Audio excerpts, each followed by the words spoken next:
नमस्कार, स्वागत है आपका एबीपी न्यूज में। आपके साथ मैं हूं अखिलेश आनंद। कहते हैं सियासत में ना तो कोई दोस्त होता है ना कोई दुश्मन। अक्सर आपने पक्ष और विपक्ष के नेताओं को एक दूसरे के खिलाफ आग उगलते देखा होगा, लेकिन कल राज्यसभा में कुछ ऐसा हुआ जिसने देश के करोड़ों लोगों की आंखों को नम कर दिया। प्रधानमंत्री मोदी की आंखों में आंसू आ गए। कांग्रेस के वरिष्ठ नेता गुलाम नबी आजाद की भी आंखें भर आईं। क्या हुआ था कल राज्यसभा में, पूरी बात खुद गुलाम नबी आजाद बता रहे हैं। उनसे बात की है एबीपी न्यूज संवाददाता आशीष कुमार सिंह ने।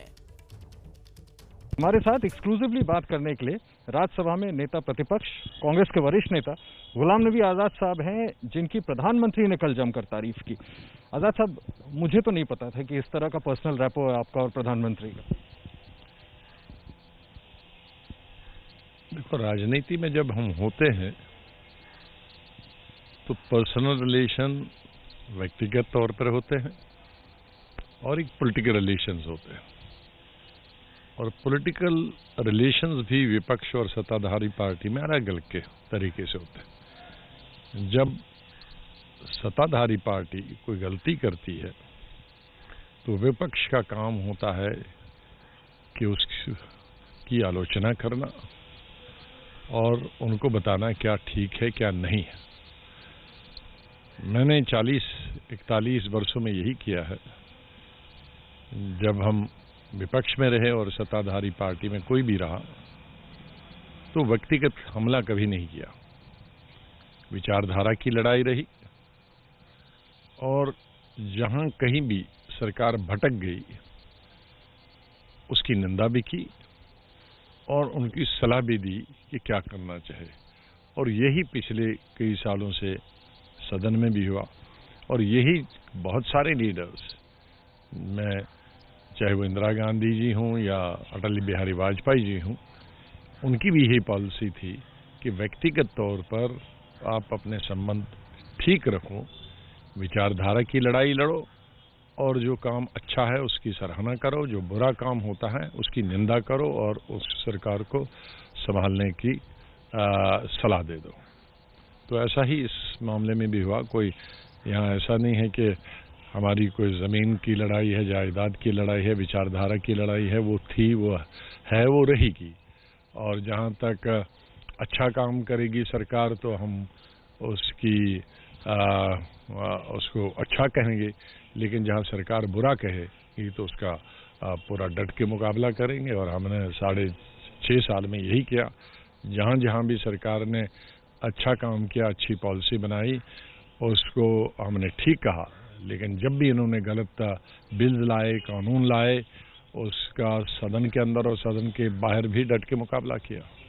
आपको उम्मीद थी सर कि आपको विदाई भाषण में प्रधानमंत्री इतने भावुक हो जाएंगे, आंख से आंसू आ गए उनके? नहीं, वो एक घटना को लेकर वो भी भावुक हुए और मैं भी भावुक हुआ, और वो घटना थी आतंकवाद से जुड़ी हुई।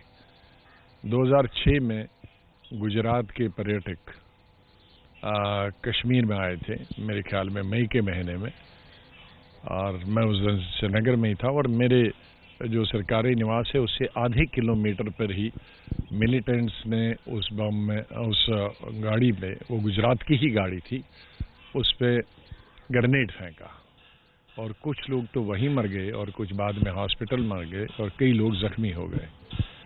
तो उस वक्त जब सीएम, उनको मैंने फ़ोन किया, पीएम को फ़ोन किया, चाहे रहे कि गुजरात के लोग थे, तो मैं रो रहा था। और उसके बाद कई घंटों के बाद जब जहाज़ वगैरह आया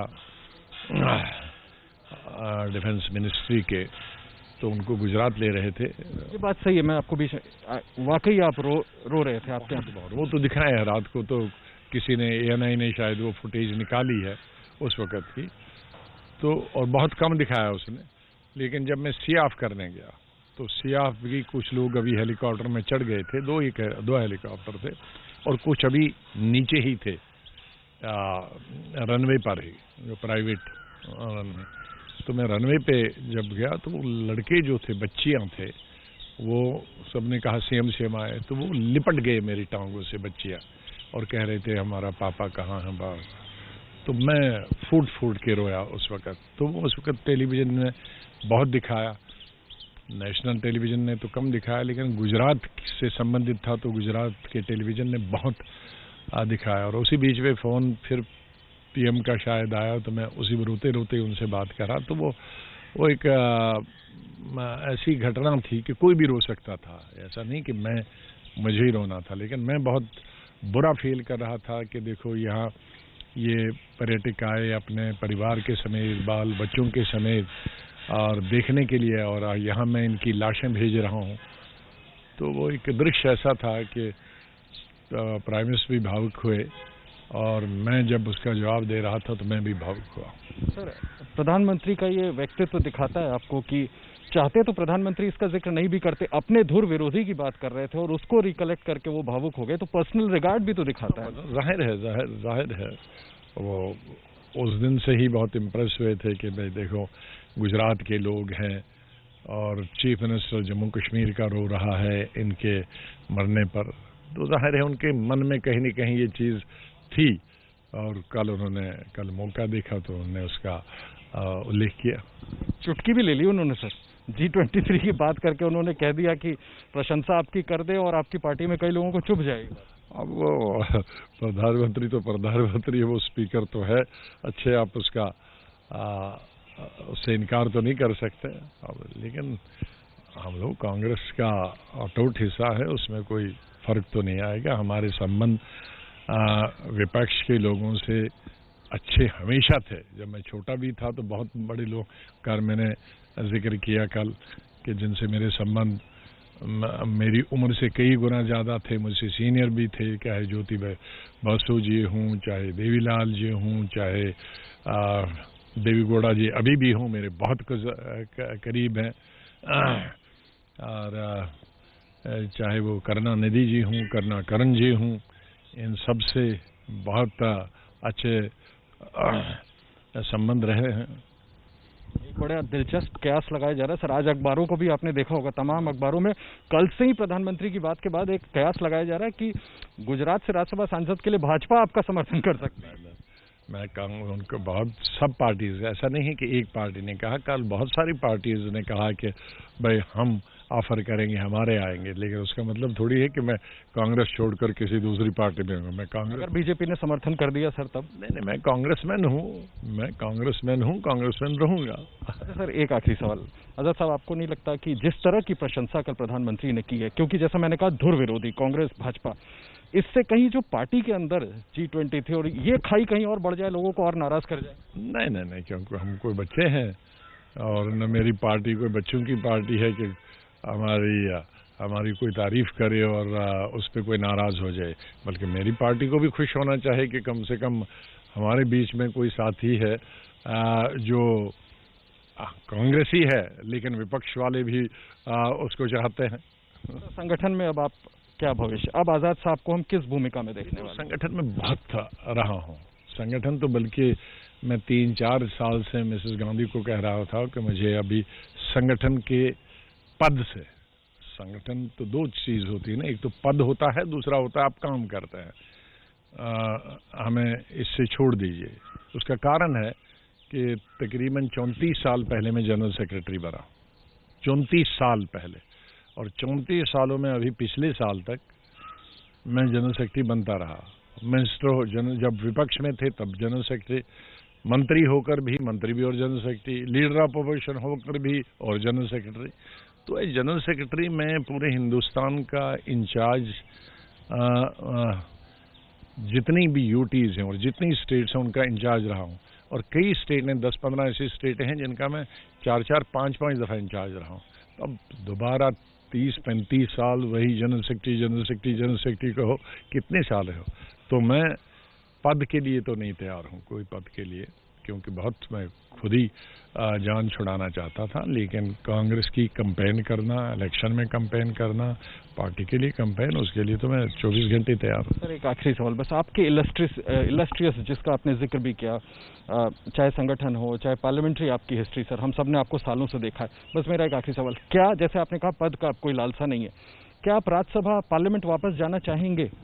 नहीं, ऐसा कोई इच्छा नहीं है, बहुत समय में रह चुके हैं, बहुत कितने साल रहेंगे अब, 40-41 साल तो हो गए पार्लियामेंट, लोकसभा, राज्यसभा, विधानसभा, कोई ऐसी इच्छा नहीं है। और मैं नहीं समझता कि 130 करोड़ लोग इस देश में हैं तो सब सेवा करने के लिए पार्लियामेंट ही तो आते हैं या विधानसभा ही नहीं आते हैं। कितने हैं पार्लियामेंट सीटें कुल मिला के? 800 साढ़े 800 होंगी। कितने लोग असेंबली में होंगे? ज़्यादा से ज़्यादा 4000 साढ़े 4000। तो 130 करोड़ लोग भी तो सेवा करते हैं। मिनिस्टर को कोई संदेश देना चाहेंगे सर आज बतौर दोस्त? मैं तो सभी का धन्यवाद करता हूँ। चेयरमैन साहब ने बहुत अच्छे, जो कि वाइस प्रेसिडेंट ऑफ इंडिया है ने, उन्होंने बहुत अच्छे शब्द वहे। प्राइम मिनिस्टर का धन्यवाद करता हूँ और हमारे डिप्टी चेयरमैन राज्यसभा, उन्होंने बहुत अच्छे शब्द किए।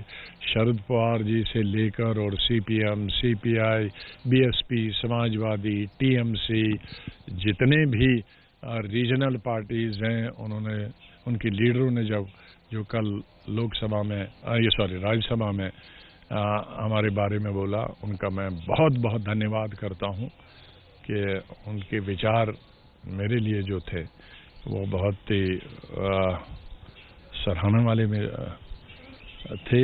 उनका मैं हमेशा धन्यवाद करते रहूँगा। बहुत शुक्रिया हमसे बात करने के लिए। गुलाम नबी आज़ाद साहब ABP न्यूज़ पर एक्सक्लूसिव। एक तरह से राजनीति के हम कहें तो लेजेंड रहे हैं। प्रधानमंत्री ने खुद बहुत भावभीनी गुलाम नबी आज़ाद साहब को कल विदाई दी और उनका कहना है कि अब संगठन में जिस तरह के भी कंट्रीब्यूशन की उम्मीद होगी, संगठन के लिए काम करते रहेंगे, किसी पद की अब लालसा नहीं है। कैमरामैन हेमंत के साथ आशीष कुमार सिंह, ABP न्यूज़, दिल्ली।